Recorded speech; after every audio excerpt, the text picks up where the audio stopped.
Hello दोस्तों, मैं हूं प्रदीप गोयत और आज हमारे साथ हैं करण जी और मुकेश जी। और एक तो हैं राइटर और डायरेक्टर और दूसरे ऐसे कलाकार मैंने पहली बार देखा है सर को एक्टिंग करते हुए, लेकिन दिल जीत लिया है। बहुत गजब तरीके से उन्होंने एक्टिंग की है। और सर, आपकी अगर मैं बात करूं तो आप बोल रहे हैं कि मैं पहली बार ये एक्टिंग कर रहा था इस तरीके से, लेकिन सर मेरे को तो ऐसा कहीं से नहीं लगा कि जिस तरीके से आपने यहाँ पे वकील का जो रोल किया है, कि आप पहले वकील का रोल नहीं कर किए होंगे, वो बहुत ज़बरदस्त था सर। जज और वकील के रोल में जो आप जचे हैं सर, और मेरे को तो गुस्सा आ रहा था सर, मैं झूठ नहीं बोलूँगा। जिस तरीके से आपका रोल था नेगेटिव, तो वो नेगेटिविटी जो दिखी है स्क्रीन के ऊपर सच में बहुत गजब थी। सर पहले तो मैं आप दोनों से ही पूछना चाहूँगा कि इस फिल्म का जो बीज है वो कहाँ से पड़ा, क्योंकि एक स्टार्टिंग होता है, स्टोरियाँ बहुत हैं हमारे इंडिया के अंदर, बहुत सारी स्टोरियाँ पड़ी हैं, लेकिन उसमें से ये सर, ये जो टॉपिक आपने उठाया है, ये बीज कहाँ से? ये स्वाति स्वाति जी की जजमेंट है। ये सायरा खान का नाम बदला गया है, लेकिन वो रियल है और वो उन्होंने जो है उस पर जजमेंट दी है। तो कहानी तो स्वाति जी की है, स्वाति चौहान जी की। वो जज थी। तो मतलब ओरिजिनल कंटेंट है, तो सभी ऑडियंस को मैं बता देता हूँ, अगर आप इस मूवी को देखते हो, बहुत ओरिजिनल कंटेंट बहुत कम मिलते हैं। अभी सर एक पीछे एक पत्रकार ने सवाल पूछा कि जोली एलएलबी को और इसको कैसे कंपैरिजन करेंगे, तो सर जोली एलएलबी के अंदर तो कुछ भी एक्सपेरिमेंट किया जा सकता है, लेकिन अगर यहाँ पर थोड़ी सी भी छेड़छाड़ कर दे तो बहुत बड़ी बात हो जाती है। तो सर यहाँ पर जो ये जो मूवी का जो आपने जब स्क्रिप्ट लिखी, जो चीज़ें तैयार की, तो कितना चैलेंज रहता है, कितनी स्टडी करनी पड़ी सर आपको? स्वाति की स्टडी बहुत गहरी थी और मुझे तो अगर मेहनत करनी पड़ी तो वो डायलॉग्स पर, खासतौर पे रजनीश को जिस तरह की लेयरिंग दी है कि वो उस तरह का कैरेक्टर है कि वो एक पल में तोला एक पल में माशा, वो जो है वो सबसे मुश्किल होता है। और फिर ये दिखाना कि वो शायरी भी कर लेता है और किसी को मार के भी शायरी कर लेता है, वो बहुत मुश्किल चीज़ है। सर मेरा क्वेश्चन मुकेश सर से। मुकेश जी, आप इतने शांत खड़े हैं यहाँ पे, ऐसे दिख रहा है जैसे आपने कुछ ना किया हो, लेकिन थिएटर पे आपने बहुत कुछ कर दिया। बड़े पर्दे पे जो दिख रहा था वो सच में बहुत ज़बरदस्त था। सर आपको इस रोल के लिए कितना प्रिपेयर होना पड़ा? मैं तो इस रोल के लिए बहुत घबराया हुआ था, क्योंकि मैं ये दूसरी फिल्म कर रहा था इन एडवोकेट पठान साहब के साथ। करण राजदान जो हैं एक बहुत ही मुकम्मल डायरेक्टर हैं, और इनकी पहले मैंने फिल्म की थी हिंदुत्वा। तो उसमें ही मुझे इनका जायका मालूम हो गया था कि जिस तरह से इन्होंने मुझसे काम कराया, मैं बिल्कुल घबरा चुका। मैंने बहुत फिल्में की हैं, लेकिन जो मुझे एक्सपीरियंस करण राजदान के साथ हुआ, वो एक्सपीरियंस मुझे बड़े बड़े डायरेक्टर के साथ नहीं हुआ। इन्होंने मुझको झंझोड़ दिया अपनी उस एक्टिंग तरीके से। He was completely galvanised into different character. मेरा एक सेपरेटिस्ट का रोल था, कश्मीरी सेपरेटिस्ट का। तो जैसे डायलॉग बोलने थे, फिर इन्होंने मुझे करके दिखाया, और जो करके दिखाया, इनका जो दूसरा रूप मैंने देखा, और आज एज ए वकील इनका नया रूप देखा, तो इनके अंदर इतनी, मैं इनको मल्टी डायमेंशनल डायरेक्टर कहता हूँ, क्योंकि ये बड़े 360 डिग्री सोच लेते हैं।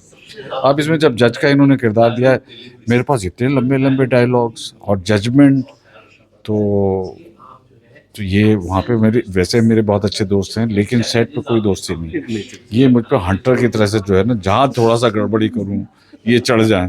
तो मैं इतनी तैयारी में मेकअप वैन में बैठ कर के मैंने कहा कैसे करण राजदान किस नज़रिए से मुझे पेश करना चाहते हैं।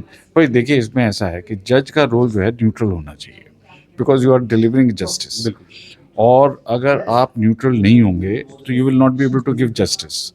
तो ये एक्सप्रेशन रखने, लेकिन we are all human beings and we want to do the social justice also. It is not only the legal justice, but it is a comprehensive justice arrangement कि आप मानवता को नहीं आप दरकिनार कर सकते, या जो हमारे समाज के अंदर प्रोग्रेशन आ रहा है, तो वो जिसे राजा राम मोहन रॉय ने 12वीं या 13वीं शताब्दी में सती प्रथा को एबॉलिश किया। चाइल्ड मैरिज होती थी हिंदू में, हिंदू सक्सेशन एक्ट में पहले महिलाओं को अधिकार नहीं था, तो उसमें बराबर का अधिकार मिला। तो तमाम ऐसी प्रोग्रेसिव लेजिस्लेशन आए।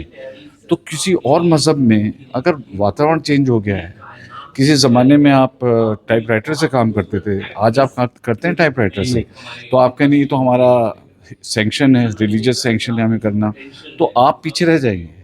तो ये जो इस फिल्म के अंदर एक मैसेज आया है, सेंट्रल मैसेज, कि that we should rise from these parochial considerations of ये रिलीजियस सैंक्शन और ये सैंक्शन जो आज की दुनिया में सूटेबल है।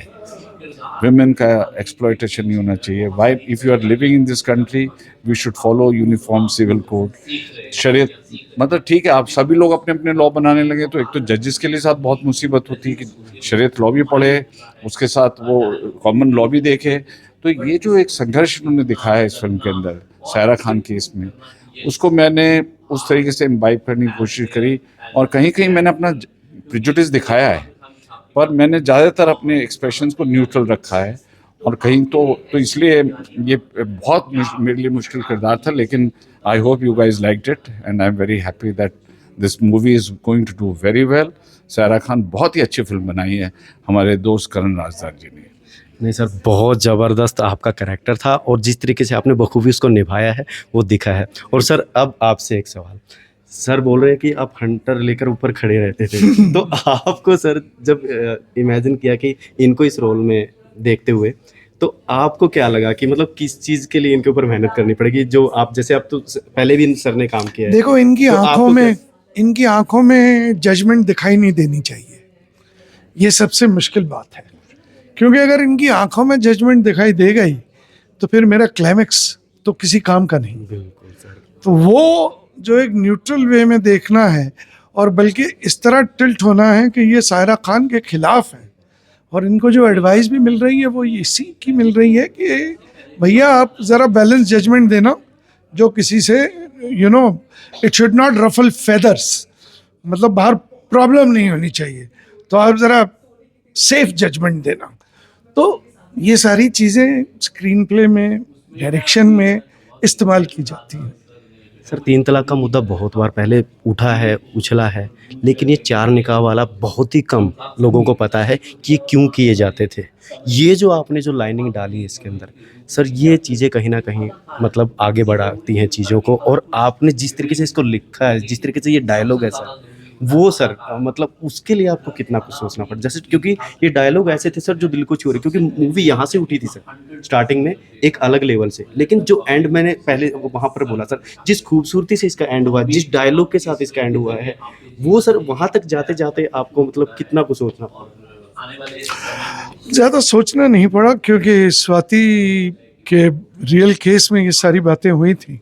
नहीं सर, आप बोले डायलॉग आपने लिखे सर। डायलॉग्स मैंने ज़रूर लिखे, लेकिन इंटरप्रिटेशन जो कुरान की स्वाति जी के कोर्ट रूम में हुई, वो अपने आप में लैंडमार्क थी। नहीं सर, क्लाइमैक्स ने दिल जीत लिया है। जिस शुक्र। तरीके से ये मूवी एंड हुई है वो सच में मतलब सैल्यूट है सर। मतलब जिस तरीके से Thank बनी you. है और हर एक किरदार ने जिस तरीके से उसको एंड तक लेके गए, जिस तरीके से वो बना, वो बहुत ही मजेदार था सर और बहुत मजा आया। एसेंस ये है कि भले रिलीजियस सैंक्शन हो आपके साथ, लेकिन एज ए ह्यूमन आपको सोचना चाहिए कि इसमें क्या तब्दीलियाँ आनी चाहिए, ताकि सारे पूरा समाज जो है उसमें पिसे नहीं, शोषण नहीं हो उसका। तो मुझे लगता है ये एक सेंट्रल मैसेज है कि you have to keep on changing yourself, और वो करना बहुत ज़रूरी। भले ही अभी 2 तलाक वाजिब हैं, जैसे तलाक हसन और तलाक ए हसन, वो कुरान के हिसाब से भी ठीक हैं, और लेकिन ये जो तलाक बिद्दत है जो प्रधानमंत्री मोदी जी ने बैन किया है, वो तो ठीक है, वो कुरानिक सैंक्शन नहीं है उसके पीछे। ये जो 3 तलाक है, तलाक इसके पीछे कुरान का कोई लेना देना नहीं है, ये ह्यूमन या मौलवी क्रिएटेड है। लेकिन तलाक हसन और तलाक हसन इसके पीछे कुरानिक सैंक्शन है, पर इसका मतलब ये नहीं कि आप उसकी आड़ में रह करके उसकी जो फिलॉसफी है उसको आप डिफीट करें। इस पिक्चर में ये दिखाने की कोशिश की गई है, और मैं समझता हूँ ये तब्दीली लानी बहुत ज़रूरी है, ताकि विमेन एम्पावरमेंट हो, सभी मज़हब के अंदर विमेन अपने खुल के सांस ले सकें और अपनी इच्छाओं को इजहार कर सकें।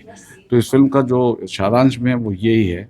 तो उसका एक ही सोल्यूशन है कि आप यूसीसी लाइए, और जो सबके साथ वैसे ही कानून होना चाहिए। तो ये मैं समझता हूँ this is very important. Sir जिस तरीके का मैसेज था उस तरीके से यहाँ पर डिलीवर हुआ भी है, और बहुत प्यार से सर, बहुत अच्छे से और आराम से ये चीज़ें उस तरीके से गई भी हैं।